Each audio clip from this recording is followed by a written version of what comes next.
much for coming. This is a session of Young Trade Unionists reporting on being eyewitnesses to progression in Latin America.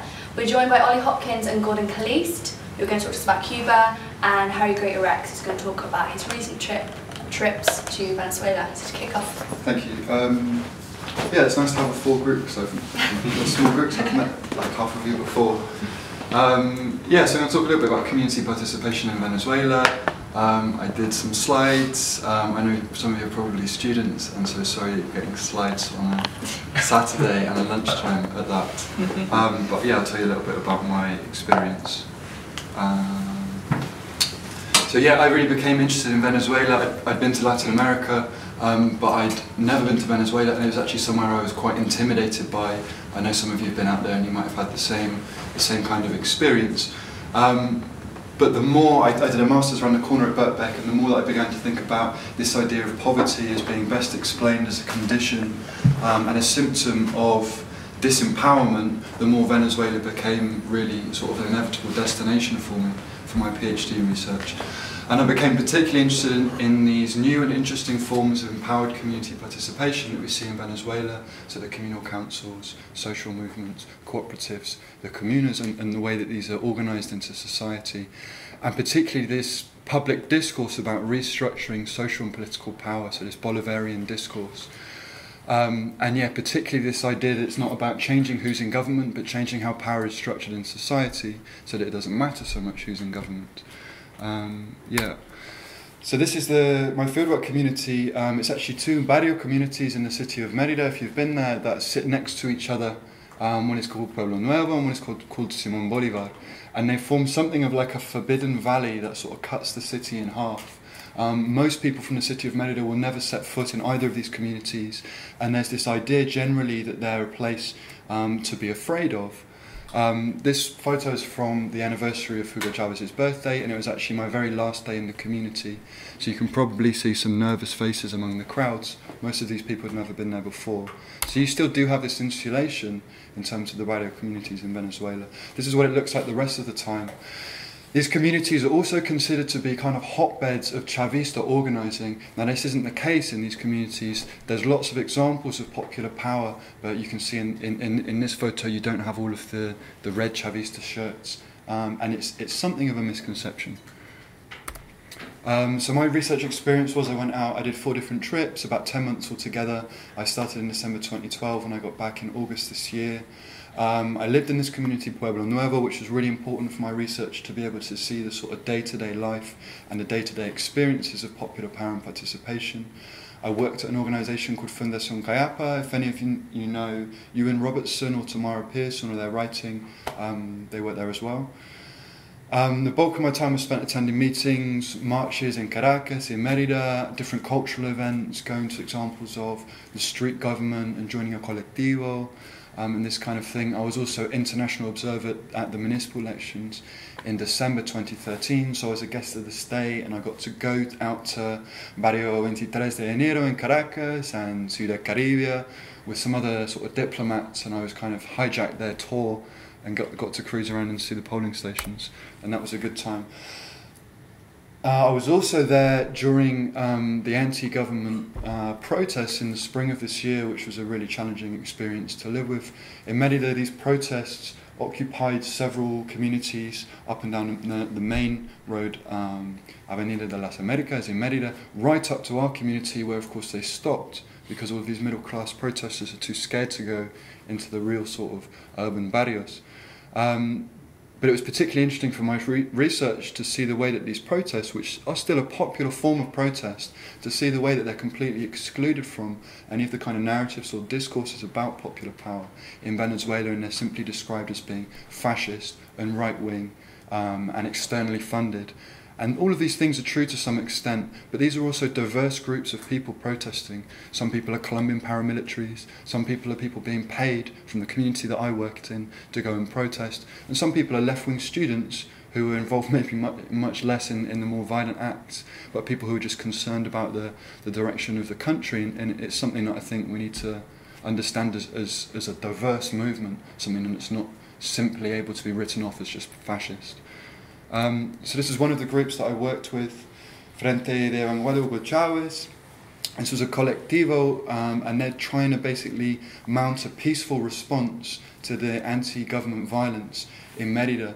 So they have a strategy that's cultural and territorial, and what they try to do, as in this picture, is go out into the barrios and try and reincorporate them in the sort of political discourses of the city.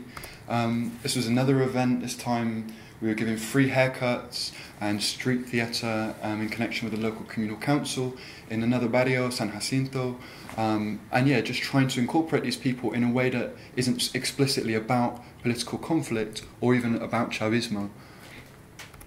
This is another group called Fuga. In Mérida, for those of you that have seen photos, probably all of you have been to Venezuela, you know that the whole country is just covered in graffiti. And so Chavista graffiti, opposition graffiti, just violent images everywhere you look, and messages of hate from both sides. What this group do is they try to recapture these public spaces. You see this photo here is a mural with John Lennon and Gandhi there. And this is a group that are fundamentally Chavista, but you'll see no political, no overt sort of party political symbolism in this mural, and I think that's something to be celebrated. This is another group I work with called Brisas del Alba, and they're impressive for their kind of concrete achievements in terms of what they've been able to deliver with, as an example of popular power. And they've really responded to the overcrowding problem in these two communities that I worked in, a situation that saw maybe a whole family of 10 people living in one bedroom for many years and sharing that sort of living space together.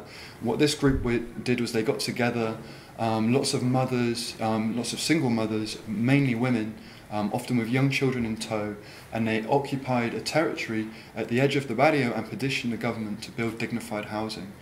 And this was the event in this year when the first 160 3- and 4-bedroom apartments, some with 2 bathrooms, were given over to this group, and it basically shows you the government response to this kind of popular power. And I had to include a photo of a friend of mine, Janet, receiving her keys, and you can see on her face what it means to her. This is a photo from the main group that I worked with during my time in Venezuela. It's called Fundación Callapa. And what they do is it's primarily an education organisation, and they try and include people that have been either dropped out of education recently or a long time ago, so both adults and children in these 2 barrio communities, Pueblo Nuevo and Simón Bolívar.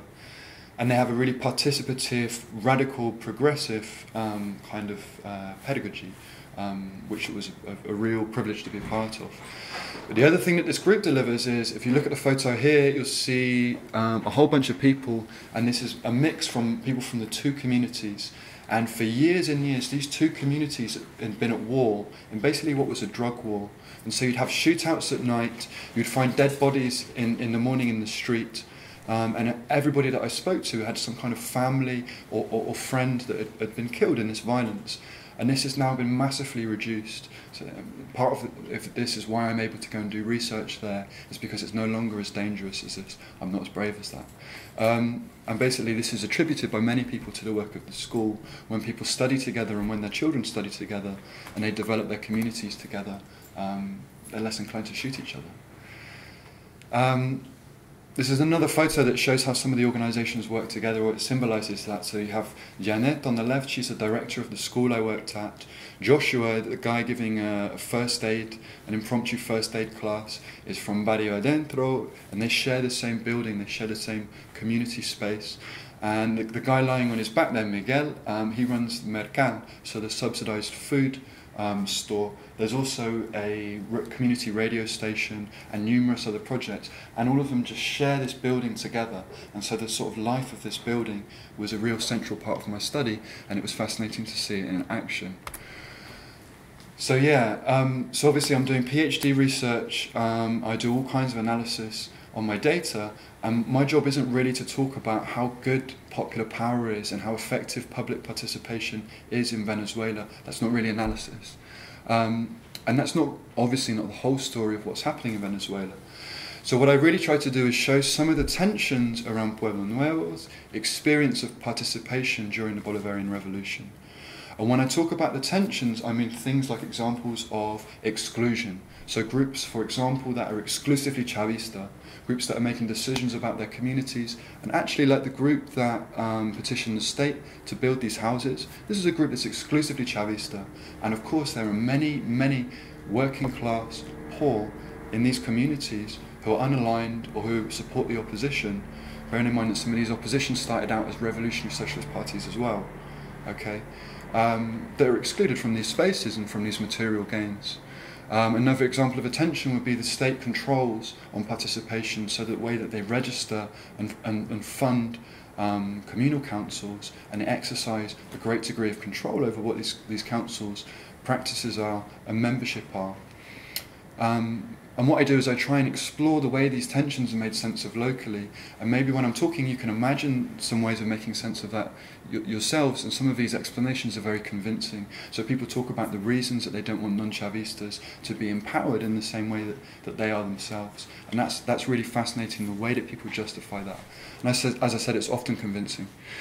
But part of my work really is to unpack terms like participatory, protagonistic, constituent, empowered and popular for their different interpretations. So when I'm sitting in some of the sessions here, I hear pure discourse that's being used in a very unproblematized way a lot of the time.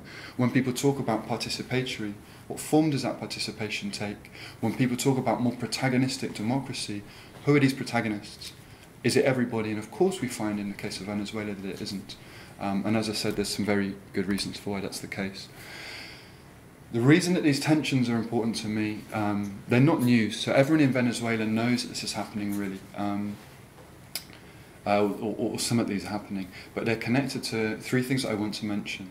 So the first is a growing sense of continuity in Venezuelan politics that overshadows some of the achievements of the revolution. So you have this discourse of social transformation, but you have things that to many people, especially older people, feel very familiar. So this culture of partidismo, this corporatism whereby groups, some of these popular groups, look after their own needs rather than thinking more about society. As I said, this is some examples.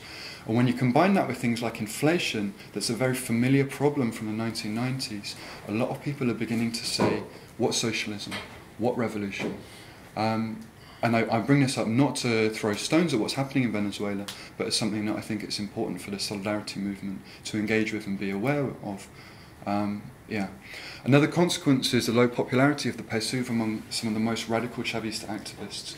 Now this word radical is one that I'm going to unpack through my work, because in Venezuela when they talk about radical, a lot of people mean Chavista. So if you're very radical, you're very, and what they really mean is PSUV. So if you're very radical, you're very hardline PSUV. So people will talk about Diosdado Cabello as being radical when he's one of the much more conservative Chavista figures. And when I talk to the activists that I know that are doing amazing things in their community, that are dedicated to an empowered vision for popular power, none of them get involved with the PSUV, and it's almost become a dirty word. And this is something that I wouldn't necessarily write an article about or talk about in other forums. Again, it's something that I think is important that the solidarity movements are aware of. And so what we see as a result of these things is a growing desire for some kind of political change among some sections of the base. Now, I don't want to overstate that. Chavismo is alive and well in Merida and in the rest of Venezuela. But when I think about a threat to the continuity of the revolution, I'm not worried about external destabilization, and I'm not worried about what the opposition does. If anything, that drives people into voting more Chavista, the more that the opposition embarrasses itself. My concern is that this is a revolution that's supported by a 1% majority in the last presidential election. And if anything, I think Chavismo has lost support during the years since. So when we have the next National Assembly elections, and when we eventually have presidential elections, anything like a 1%, 2% drop means the end of the democratic mandate for Chavismo. It's my view that that's a much bigger threat than any kind of coup, any kind of military coup. And I don't really know what a solidarity group does about this, but I think it's important to talk about and not just say everything's perfect in Venezuela, the only problem is what the right wing is doing, because the problems of inflation, shortages, are felt by the poor. And some of the statistics that we use to assess poverty reduction in Venezuela, they use the official dollar rate. Now, as you know, if you've been to Venezuela, that's not the real exchange rate, and that masks and maybe flatters some of the improvements in Venezuela. Yeah, so I don't want to take too negative a tone. That's my last slide. But yeah, I think this stuff's important to talk about. Thank you. Thanks, Harry. I think what would work best is if people want to ask questions directly to Harry about Venezuela, then we'll go on to talk about Cuba because it's quite different. Does anyone want to open up a bit of a discussion on that, or shall we wait? Yeah? That was really interesting. I've spent some time in Merida and different parts of Venezuela, and it's clearly still a really exciting process. It's an experiment, isn't it? I mean, who else has done this? Who else has done this and seen it through to a successful conclusion in the face of massive pressure from the United States? And I think, you know, clearly they're learning their way, as are other countries in Latin America, you know, Ecuador and other places. They each have their own culture, they each have their different ways of working through these problems. And from a conceptual point of view, participatory democracy and representative democracy are always going to have those tensions. Participatory democracy is always going to suffer from the fundamental issues of who can take part, who has the time on their hands to take part, who has the resources, and many different questions like this. So it's bound to be bumpy, it's bound to be difficult, but it's amazing that they're trying it. And I think the participatory nature of the democracy and the economic crisis. I mean, you saying that you sort of wouldn't put too much emphasis on the sort of impact of pressure from outside, and it's difficult, isn't it, from anybody outside to really understand that without sort of really studying it and being there and so on.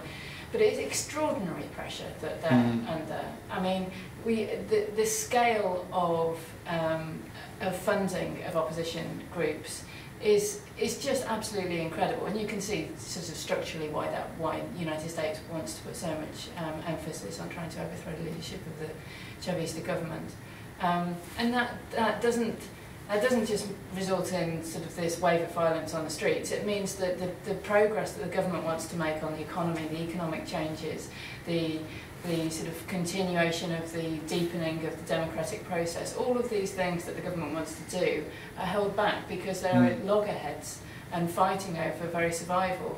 And so I think it's in that context that kind of pressure comes on the system. But just in terms of the solidarity movement and its relationship, Venezuela's solidarity campaign that I'm very closely involved in has always been clear right from the start that it's our job to offer solidarity with the democratically elected leadership of the country and with the people against outside external interventions, and that it's not our job to try and offer advice or intervene ourselves into the sort of how they go about developing that process. I mean, I totally agree with you. I think in spaces like this, it's great to have the conversation, and then there's this sort of role of us just being informed and having views about it, and then what do we do about it? And I think the fundamental thing that we can do here is to try to be a barrier to US attempts to isolate that country, and that's clearly what it wants to do. It would love to have the UK play the same role that the US does and put it in the axis of evil, and attempts now to try and put sanctions on Venezuela from the United States. I think we've got a really important job and a lot of work to do here to make sure that people understand the significance of that revolution and offer it that solidarity and prevent it from being isolated. It's very interesting.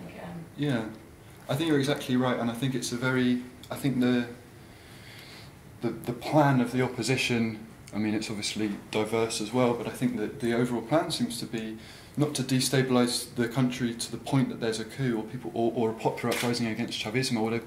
Opposition supporters talk about that, but I think it's to destabilise the country and ultimately win a presidential election. And I think it's exactly like you say, the progress that the revolution was making is on hold because they're having to deal with things like the violence of the spring. And so it's very clever. You see this divide in the opposition where some of them are involved in the protests, and some of them, like Capriles now, are much more reserved. and you see it and you think, right, so you've got it both ways. You're destabilising the country so people start to feel that they want to change and so that the revolution is frustrated. And on the other hand, you've got these leaders that are staying separate, that maybe be much more electable when the presidential election comes around. I think you're right about what you say about interfering or trying to tell Venezuelans what to do. And obviously my work has, only part of my work is about solidarity, and part of it's about trying to look and see a country that's got so far with incorporating popular power and participation, and just to see what some of the problems for that, for when we make more progress elsewhere. And the sad thing is, it's the limits of the process. Is this basically, Venezuela is not a participatory democracy. Venezuela is a representative democracy. All of the institutions of representative democracy are intact. What it has is this amazing culture of participation and popular power that's largely additional. And so that's all happening, but none of that changes any of the traditional sort of bodies of power. So in Merida you still have the governor, you still have the mayor, you still have the, and ultimately you're still under the federal government. And so it's the limited way that participation and the people have been incorporated in politics in like a kind of direct, democratic, protagonistic way. It's those limitations that mean they're ultimately still at the mercy of the ballot. As we know, Venezuela likes to have ballots every year, and the next big one's going to be the National Assembly elections, which is which Chavistas are quietly worried about. I think there was one more question, then we're going to have to move on. Yeah, thanks again for the talks. I think you raised some really interesting points that I think certainly more and more as time goes on, we're going to have to internalise these debates as a solidarity group. And my question sort of centres on what you might be able to call like sort of future scenarios or something, not so much just guessing, but literally in the immediate term. And it is to do with this very real contingency that they might just lose the next presidential election, that they will actually lose the democratic mandate. And this actually touches again, sort of tangentially on what you ended on, like what is the nature of a solidarity organisation? Because as was said, our job is to be in solidarity with a democratically elected government that has a mandate. Well, what if that government that has a mandate is now a government run by Capriles? Suddenly this raises a lot of questions of what we're doing, what we're supposed to be doing. I mean, it's not that existentially bad. I imagine we would continue supporting the Chavista base or whatever, but these things have to be thought through. So I guess my question is, when you were talking to people in the barrios, did any of them sort of mention or have a conversation with you about what they might do sort of in this contingency that actually there will not be a Chavista president in the office? And because when I was in Merida, I actually asked my friend who lives there, what would actually happen if Capriles was in office? Like, what would happen to the community councils? What would happen to the funding, to the grassroots things? And like, what would be this relationship to sort of the people, sort of quote unquote, and the state apparatus? And like, would there really be like a big conflict? And he just said, you know what, they'll just stop funding them.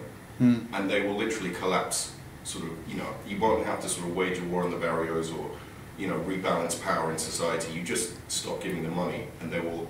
And so I'm wondering if there was any conversations you had with people on how they might, if they wanted to keep going with this sort of participatory model of either development or, community sort of politics or something like that. Did they have any ideas of how they might be able to sustain it in the face of basically conservative government? So I think you're talking in complete sense, and I think that's sort of what did you call it? Future scenario. Future scenarios is the sorts of things we have to talk about. My big concern would be cutting funding to Barrio Adentro, and those Cuban doctors go home, and suddenly, I mean, the main hospitals in Venezuela have had less funding at the same time as the Barrio Adentro has been set up, and if those doctors leave, you've suddenly got this enormous population of people that are not going to have healthcare, and this is something that Barrio Adentro has its participative angle as well. In terms of the communal councils, obviously now they get state funding. The communal council that I've worked with most closely isn't registered. It's been denied registration, it's denied funding, and it has to find funding elsewhere, and it's still active.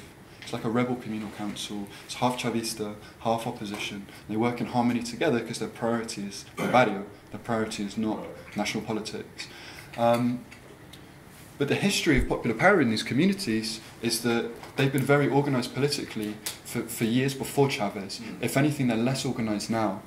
Partly maybe because a sense of confidence or perhaps false confidence because Chavismo is in power. But yeah, and you see this in, you know, every country in Latin America has this history of popular power and participation and things like local councils and social movements. So it's something that would go on. And in some ways in Venezuela, the popular power has lost its resistance function. That in the rest of the world, I would say is the most special thing about people power is as a counterbalance to the state. And in Venezuela, people talk about party state and popular power as being one entity. And certainly their connections are enormous and their membership is enormous, like the crossover. So you have people that are in the party and in popular power and work for the state.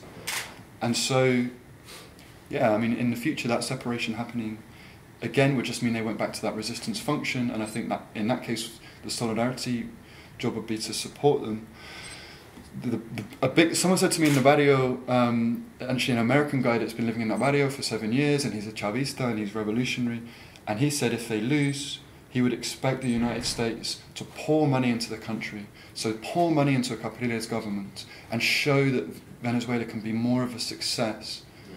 And I think that's what they would do, and I think it would be very effective. And so you'd find yourselves supporting a Chavista opposition that would be having to deal with this rich government that would be doing, you know, lots of work, you know, still giving lots of welfare and trying to be popular. So still populism, which is a different kind of populism, and probably quietly sell off PDVSA. My biggest concern would be if that happens, I mean, it's not the end of the world, and it's whether Chavismo divides and you end up with sort of what the left likes to do and a kind of sectarian thing, or whether it can stay together. And it's difficult to say. The last point I would say about the election is that I find it completely impossible to predict what happens in Venezuelan politics. And I've been involved and been studying at the time when 3 national elections have taken place. Each one of them surprised me in terms of the outcome. And Venezuelan politics can change in a week. But the trend seems to be the loss of support for Chavismo. And I think if anyone spending time in Venezuela tells you that they know Chavista groups that are growing, apart from just giving birth to more young people that become Chavistas, like, you know, attracting people from the opposition who are deciding, you know, now I'm going to start voting for Maduro. I'd be interested to hear about it, but the direction of travel seems that way. Yeah. Thank you very much, Harry, on a bit of a negative note. I'm now going to hand over from the Cuba Solidarity campaign to Gordon and Ollie. Don't know which of you is first. Do you want to go first? Okay. Cool. I'm Gordon from Cuba Solidarity campaign. I'm on the executive of the campaign and have been since 2002. First went to Cuba in the year 2000 on a Solidarity brigade. I didn't know much about Cuba at the time, and on that brigade I learned an awful lot, came back and was passionate about helping Cuba. I'm going to talk a little bit about those Solidarity brigades and a little bit about solidarity with Cuba specifically, but I think there's implications for the rest of Latin, or supporting other progressive causes and countries. Solidarity brigades with CSC go twice a year, summer and winter. They last between 2 or 3 weeks, generally 3 weeks. On these trips, there's the opportunity to live, work, you know, alongside Cubans in the purpose-built camp in Havana province, in the countryside of Havana. The camp can hold 350 people, and people come from all over the world to stay at the camp, to work at the camp, and to do solidarity work. The work itself involves working in citrus fields and the local nearby sugarcane fields and the local cooperative. The Cubans say that the work that we do is not merely symbolic, it's actually work that would be done by someone else if we weren't doing it. So it's a practical way of helping Cuba. The Cubans also say that we're not there to solve the problems of the Cuban economy, so our work is not actually going to be making that kind of difference, but it is practical, and also they appreciate the fact that we are there in solidarity. We're there to spend our own free time to show that we support Cuba, and we're doing it in a practical way. In the process, I mean, part of what solidarity work is not just literally the physical work. It's also learning about the island, learning about the system, and actually the intention for the campaign and for the Cubans is for us to come back and be informed, and to inform, you know, the world, I mean, our communities and the country we're in, about the reality of Cuba. There's so many distortions in the media. I mean, we're in an ideal position, first-hand experience, to be able to share some of that and actually blow apart some of the myths that are being sprouted and bound around in the media and so on. So as part of the brigades, they have a number of people come and visit the camp in order to share their, you know, their knowledge and experience and you know, their world with us. So that's people from the Women's Federation, Students' Union, might be local elected representatives, families of the Miami Five, the 5 people who locked up by the United States for long years. 3 of them remain in custody in the States for the crime was defending Cuba against terrorist attacks. So there's a load of talks, there's a lot of discussion, there's excursions across the island to different places, different communities where people will meet the local CDRs, the CDRs being the Committees for the Defence of the Revolution, and people go out and they're well received. One thing I would say about the communities and the response, the reaction to meeting brigadistas or solidarity activists is there's a lot of appreciation. The Cubans really acknowledge that tourism is an important part of the survival of the revolution. The income is really important from tourists, so tourists get a lot of love and appreciation, but also as solidarity activists we get additional respect that we're actually there to help in a way that's more so than just your average tourist. So that is something that I remember really being really touching, that people are very genuinely grateful and appreciative. And you know, I've had cab drivers, you know, say, look, just refused to take money from me for a cab journey when, you know, he knew I was a brigadista at the camp and so on and so on. It was a good $30 odd or so, which is quite a lot of money in Cuba in terms of that. It was a monthly salary, and this cab driver flatly refused to take any money from me, and I was just, yeah, it was quite touching. So just to say that coming back from Cuba, you know, I got involved with the campaign. I could see that I had a role to play out. There was a way that I could help in sharing my first-hand experience and what I'd learned about Cuba, and got involved with Cuba Solidarity Campaign. And others have, you know, also before I went to Cuba done the same thing, and since I've come back from Cuba, other people have gone and come back and got involved. The brigades are a fun experience. It's not all hardcore, you know, heavy politics, but it's actually learning about a revolution by being within the country and you know, being active and meeting people. I had the opportunity to ask a host of different Cubans different questions about, you know, this history, this culture, this dance, whatever it is. So you're in a good position to come back and make a difference and see revolution not just an abstract conceptual kind of context, you know, written in a book, but actually, you know, be inside it and see what it's like. I'll stop there. Thanks, Gordon. Over to Ollie. Yeah, I've just started working at the Cuba Solidarity Campaign, and I've been involved in the campaign for the last few years. And we'll be running the Young Trade Unionists tour to Cuba next spring. So it's 27th of April till the 8th of May, which is primarily aimed at 18 to 35-year-olds, but it is open to all if anyone's interested. So if anyone is interested in it, if they could sign their name at the back, there's a form, and there's leaflets and all the kind of forms that you need on the way out there. One of the biggest attractions of the brigade is that you'll get to participate on the May Day rally in Havana, which is one of the biggest political rallies on earth.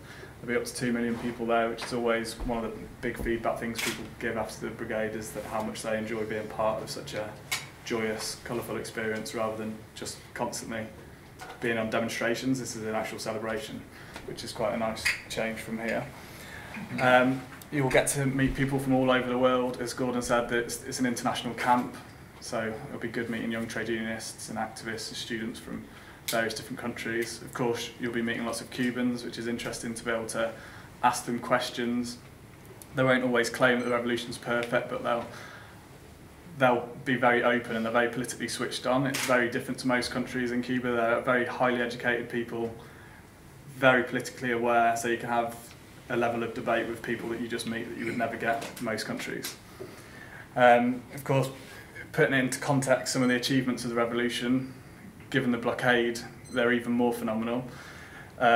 Illiteracy, of course, was a huge thing before the revolution. Now education is universal, and including free university. Again, very different here. People don't need reminding that it's now £9 a year here. And they also get help with books. The women's achievements is one of the biggest achievements of the revolution, and you'll get to meet the Federation of Cuban Women, the FMC. So there's just a few stats. There's 43% of MPs are women, 53% of doctors, 67% of professional workers, and 57% of general secretaries. That's another big difference to here. And you'll get to meet the families of the 5. The delegation this year met both Rene Gonzalez and Fernando Gonzalez. So it's a really unique experience being able to get access to these kind of people, the FMC, the CTC, which is the Cuban Trade Union, and the 5. If you go on a tourist 2-week holiday, you're not going to be chatting with these people when you're there. So yeah, to sum it up, it will be an amazing opportunity to experience one of the biggest political rallies on earth. You'll get interaction with locals and access to political organisations that otherwise you wouldn't be able to do on a normal tourist trip. You'll represent your union internationally, literally fly the flag on the May Day Brigade, and there'll be, on the camp, there'll be a chance to have a celebration night where you'll celebrate the culture of your country. And then you'll return home, hopefully more politically involved and aware, get involved in the Cuba Solidarity campaign, and you'll see firsthand that another world is possible. Thank you very much. Anyone got any questions about Cuba, or carry on talk about Venezuela maybe? Yeah? Just a quick one on Cuba. Is there, so in terms of this trip, is there any space for exploring on your own, or is it like every day? Is the schedule like a really tight schedule? Because obviously you mentioned a lot of things in a very short period of time. Is it like a case that you 8 a.m. go do this shit, and then tomorrow you, do you know what I mean? Do you get any time to yourself? The brigade's quite different, but the Young Trade Unionists one is quite packed with different activities. There is free time, like free evenings and things, but there's because of the nature of the different trips, it is quite a full schedule. It's not like you'll be able to kind of have 2 or 3 days just, exploring Havana on foot or something. But is it possible to book a later plane maybe and spend a few days on your own? Definitely, yeah, exactly, yeah. So it is flexible, and often people are already out there or want to stay extra, and the reason the trip is 11 days is just so it fits in with people's timetable, because it's hard to be away from the country a long time if you're working and stuff, or a student. So yeah, regarding the brigades, then there is a packed itinerary, and all the travel and that is all included, so you don't have to pay for it. But there are the odd day, free day in Havana or wherever people are, and there's a period where you stay in a different province as well, so people will have that free day and they can make their own way back rather than travelling back maybe early or late evening, and with the free transport. So there is room for that. There's also the opportunity to take a later flight and stay on afterwards. There is that option, but really people are encouraged to be part of the group, and rather than splitting off and doing their own things, which would then have an overall negative effect, especially the more that happens. So understandably, it's about getting that balance really. But yeah, good question. Any more questions? Yeah? Well, I just wanted to come back on what would happen if Chavismo fell, because I think it's something that the Venezuela Solidarity Campaign has given a lot of emphasis to, understandably, since the wave of violence. And I think the analysis of people like Francisco Dominguez from Chile, he was a left-wing political activist, trade unionist in Chile, and had to flee for his life. The experience that we have of Chile, the experience we've had of many interventions from the United States into Latin American countries, is that they don't just pull the funding from local community councils.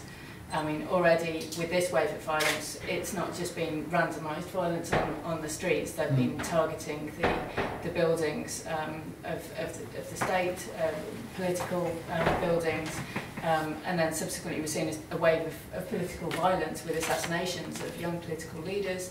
I think what we can expect is something a little bit more brutal than just kind of a gradual sort of loss of the sense of independence of communities, you know, as far as it has extended. I think could be faced with a very serious situation with regard to political violence. I mean, when the coup happened, when they took Chavez away, they didn't just take him away to an island and put a gun to his head. They rounded up his entire cabinet, and people who didn't go into hiding were rounded up and taken. And you know, this is the way that the United States operates, and I think it's very serious. And I think that's why it's incumbent on all of us to do everything we can to maximise the awareness raising. And here, you know, we've got a media here that just swallows all of the lies that come out of the oligarchy in the States, the oligarchy in Venezuela, and the financial and other backers in the States, and just repeats all the lies, including Guardian, which you kind of could hope better of, and that kind of thing. It's a real job of work for all of us to try and tell this other story, complicated as it is, but tell the story of what's happening, and try and protect Venezuela from the attempted isolation that the United States is engaged in. Just wanted to throw that in, a kind of slightly different assessment of what might happen. I think you're exactly right, and I mean, and it shows you in the case of a coup. My personal view is that they'd probably wait, because if they do bad, if Chavismo does badly at the National Assembly elections, the president doesn't have poderes habilitantes anymore, so he can't just make laws, and you would see the unravelling up until the next presidential election. I mean, that's just a prediction, but I think you're right, and what you're talking about is, so if the Chavistas weren't in power, there's a very clear role for solidarity campaigns there in publicising what's going on and saying, look, these were the great things, let's see what is to follow, and as you say, it could be much more brutal, but my personal belief is I find it quite convincing that the US will want to turn Venezuela into a success story. We live in a different world now when, you know, I mean, information technology makes everything much more immediate, and it's very easy to spin Chavez is a dictator, Maduro is a dictator, Venezuela is a dictatorship, and they'd have to write some new narratives. And the new narratives for a right-wing government would be, this is successful neoliberalism, and they try and turn it into another Chile. But I mean a contemporary Chile, a Chile that's considered successful. I mean, I'm sure there'd be lots of horrible stuff going on under the surface, but it's very difficult to know. We're going to have to leave it there, because you guys have got 2 minutes to get back to the main hall for the plenary. Can we just get another round of applause for the panellists?